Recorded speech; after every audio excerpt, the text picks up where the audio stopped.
Este episódio e todos os outros têm um vídeo com legendas e a respectiva transcrição. Vai a www.practiceportuguese.com, torna-te um membro e experimenta estas novidades. Olá, bem-vindos. Eu sou o Rui. E eu sou o Joel. E juntos acreditamos que estudar gramática e fazer exercícios não é suficiente. Nem divertido. Mas não te preocupes e fica conosco até ao fim. Porque ouvir um português falar é a melhor forma de estudar. Portugal é uma das nações mais antigas da Europa. Desde a sua fundação, conta com 875 anos. Como país antigo que é, tem muitas lendas, histórias e tradições. E apesar de ser um pequeno país situado no extremo oeste do continente europeu, em tempos passados, na chamada Época dos Descobrimentos, foi enorme em território e influência. Na verdade, em junho de 1494, por decisão papal, Portugal e Espanha dividiram a posse de tudo o que já tinha sido descoberto e do que ainda havia por descobrir. Para além de acontecimentos históricos riquíssimos, fomos e ainda somos um país também rico em tradições. Muitas delas perderam-se e desapareceram para sempre, mas houve uma que perdurou no tempo: o fado. O fado é a canção nacional portuguesa. A palavra fado vem do latim fatum, ou seja, destino.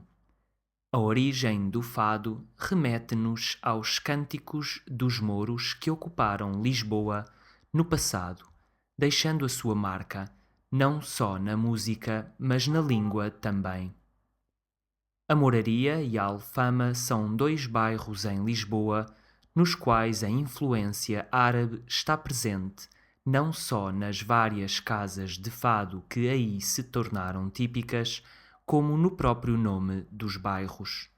O fado é, em regra geral, cantado em tom de lamento e fala quase sempre em amores desencontrados, paixões fatais, queixumes de quem vive uma vida difícil e as saudades que sentem as mulheres dos pescadores levados pelo mar.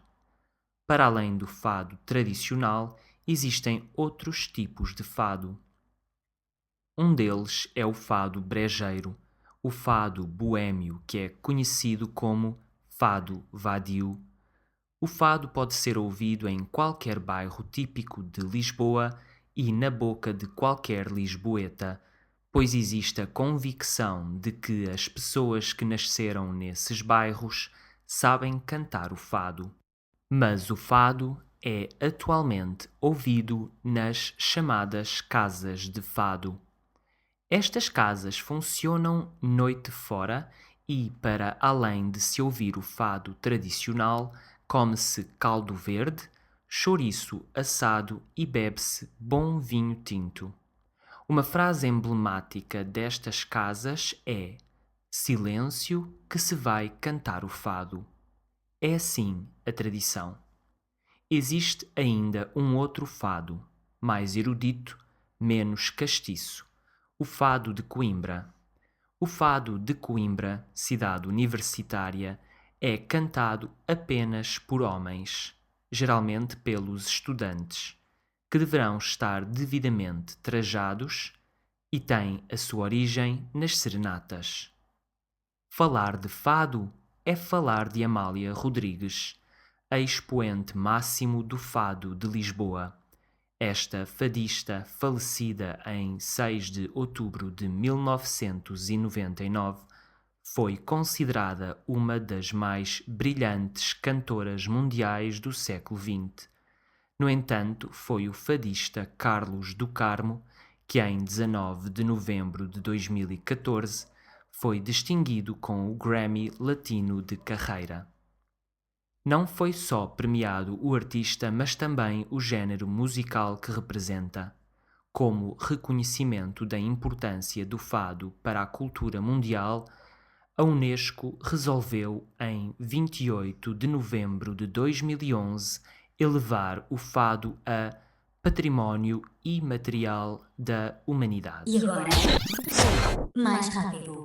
Portugal é uma das nações mais antigas da Europa. Desde a sua fundação, conta com 875 anos. Como país antigo que é, tem muitas lendas, histórias e tradições. E apesar de ser um pequeno país situado no extremo oeste do continente europeu, em tempos passados, na chamada época dos descobrimentos, foi enorme em território e influência. Na verdade, em junho de 1494, por decisão papal, Portugal e Espanha dividiram a posse de tudo o que já tinha sido descoberto e do que ainda havia por descobrir. Para além de acontecimentos históricos riquíssimos, fomos e ainda somos um país também rico em tradições. Muitas delas perderam-se e desapareceram para sempre, mas houve uma que perdurou no tempo: o fado. O fado é a canção nacional portuguesa. A palavra fado vem do latim fatum, ou seja, destino. A origem do fado remete-nos aos cânticos dos mouros que ocuparam Lisboa no passado, deixando a sua marca não só na música, mas na língua também. A Moraria e a Alfama são dois bairros em Lisboa nos quais a influência árabe está presente não só nas várias casas de fado que aí se tornaram típicas, como no próprio nome dos bairros. O fado é, em regra geral, cantado em tom de lamento e fala quase sempre em amores desencontrados, paixões fatais, queixumes de quem vive uma vida difícil e as saudades que sentem as mulheres dos pescadores levados pelo mar. Para além do fado tradicional, existem outros tipos de fado. Um deles é o fado brejeiro, o fado boêmio, que é conhecido como fado vadio. O fado pode ser ouvido em qualquer bairro típico de Lisboa e na boca de qualquer lisboeta, pois existe a convicção de que as pessoas que nasceram nesses bairros sabem cantar o fado. Mas o fado é atualmente ouvido nas chamadas casas de fado. Estas casas funcionam noite fora e, para além de se ouvir o fado tradicional, come-se caldo verde, chouriço assado e bebe-se bom vinho tinto. Uma frase emblemática destas casas é "Silêncio que se vai cantar o fado". É assim a tradição. Existe ainda um outro fado, mais erudito, menos castiço, o fado de Coimbra. O fado de Coimbra, cidade universitária, é cantado apenas por homens, geralmente pelos estudantes, que deverão estar devidamente trajados, e tem a sua origem nas serenatas. Falar de fado é falar da Amália Rodrigues, a expoente máximo do fado de Lisboa. Esta fadista, falecida em 6 de outubro de 1999, foi considerada uma das mais brilhantes cantoras mundiais do século XX. No entanto, foi o fadista Carlos do Carmo que, em 19 de novembro de 2014, foi distinguido com o Grammy Latino de carreira. Não foi só premiado o artista, mas também o género musical que ele representa. Como reconhecimento da importância do fado para a cultura mundial, a Unesco resolveu, em 28 de 11 de 2011, elevar o fado a Património Imaterial da Humanidade. É tudo por hoje. Esperamos que este e os próximos episódios sejam úteis e que te permitam aprender algo novo. Se gostas do nosso podcast, vai ao nosso website www.practiceportuguese.com e deixa um comentário, ideia ou sugestão. Só com a tua ajuda podemos crescer na direção certa.